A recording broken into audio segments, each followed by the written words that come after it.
ഈ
നെഞ്ചുപൊട്ടും സങ്കടത്തെ എന്ത് വാക്കുകൊണ്ടാണ് വിവരിക്കേണ്ടത്? എന്ത് വാചകമാണ് പറയേണ്ടത്? പറയാനൊന്നുമില്ല. കാഴ്ചയിലെല്ലാം ഉണ്ട്. നമ്മുടെ എല്ലാം ഹൃദയത്തിൽ സങ്കടം അലതല്ലുന്നുണ്ട്. ഒരമ്മ രാവിലെ 2 മക്കളെയും പൊന്നോമനകളെയും വീഡിയോ കോൾ ചെയ്ത് 2 പേരെയും കണ്ട് സംസാരിച്ചതിന് ശേഷം പിന്നെ അറിയുന്നത് ദൂരെയാണ്, വിദേശത്താണ്, കുവൈറ്റിൽ ജോലിക്ക് പോയതാണ്, അവിടെ ഹോം നഴ്സായി പോയതാണ്. ആ കുടുംബത്തിനൊപ്പം തുർക്കിയിലേക്ക് വിനോദയാത്രയ്ക്ക് പോയപ്പോൾ അനുഗമിക്കേണ്ടി വന്നതാണ്. വീഡിയോ ഒന്ന് കൈപിടിച്ചുയർത്താനുള്ള ശ്രമമായിരുന്നു. കുട്ടികളെ നന്നായി വളർത്താനുള്ള ശ്രമമായിരുന്നു. ആ അമ്മ രാവിലെ വീഡിയോ കോളിൽ കണ്ട കുട്ടി, ഒരാൾക്ക് ജീവൻ നഷ്ടമായി എന്ന സങ്കടകരമായ വാർത്ത ഒരുപക്ഷെ വളരെ വളരെ വളരെ വൈകിയായിരിക്കും അറിഞ്ഞിട്ടുണ്ടാവുക. അമ്മ വീട്ടിലേക്ക് എത്തുമ്പോൾ ഹൃദയഭേദകമായ, വാക്കുകളുണ്ട് വിവരിക്കാൻ കഴിയാത്ത തരത്തിൽ ഹൃദയഭേദകമായ കാഴ്ചകൾ. എൻ്റെ വീട്ടിൽ നിന്നുള്ള ദൃശ്യങ്ങൾ. അമ്മ തിരികെ എത്തിയിരിക്കുന്നു.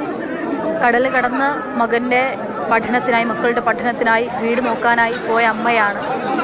ആ അമ്മയ്ക്ക് മകനെ വീണ്ടും കാണേണ്ടി വരുന്നത് ഈ ജീവനറ്റ നിലയിലാണ്. അത്യന്തം വേദനിപ്പിക്കുന്ന ദൃശ്യങ്ങളാണ് നമ്മൾ കാണുന്നത്. ഈ ജീവന്, ഈ വേദനയ്ക്കൊക്കെ എന്തു പകരം നൽകാനാകും എന്നുള്ളതാണ്. പൊട്ടിക്കരയുന്ന അമ്മയെ കാണാം, തകർന്നിരിക്കുന്ന അച്ഛനെ കാണാം, അനുജനെയും ഒക്കെ നമുക്ക് ദൃശ്യങ്ങളിൽ കാണാനാകുന്നുണ്ട്. 5 മണിയോടുകൂടിയാണ് സംസ്കാരം ഇതിൻ്റെ. ആ വീടും പറമ്പുമൊക്കെ ആകെ ജനങ്ങളാൽ നിറഞ്ഞിട്ടുണ്ട്. കണ്ടു നിൽക്കുന്നവർക്കൊന്നും കണ്ണീരടക്കി കണ്ടു നിൽക്കാൻ പറ്റുന്ന കാഴ്ചയല്ല. നമ്മളെയും വല്ലാതെ വേദനിപ്പിക്കുന്നുണ്ട്. ഉള്ളു നോവുന്നുണ്ട് ഈ കാഴ്ചകളൊക്കെ കാണുമ്പോഴും. സ്കൂളിൽ വലിയ ജനസഞ്ചയം തന്നെ ഉണ്ടായിരുന്നു. അതേ ജനപ്രവാഹമാണിപ്പോൾ വീട്ടിലുണ്ടാകുന്നത്. പൊന്നോമനയെ അവസാനമായി കാണാൻ അമ്മയ്ക്കായിട്ടാണ്, അമ്മ നാട്ടിലെത്തുന്നതിന് വേണ്ടിയാണ് കാത്തു നിന്നത്. ഇതിൻ്റെ സംസ്കാരം നീട്ടിവെച്ചത്. അമ്മ എത്തുമ്പോൾ മറ്റൊരമ്മമാർക്കും എന്നല്ല, ആർക്കും കണ്ടു നിൽക്കാനാകാത്ത കാഴ്ചകളാണ് തേവലക്കരയിലെ ആ കുഞ്ഞു വീട്ടിൽ നിന്ന് നമ്മൾ കാണുന്നത്.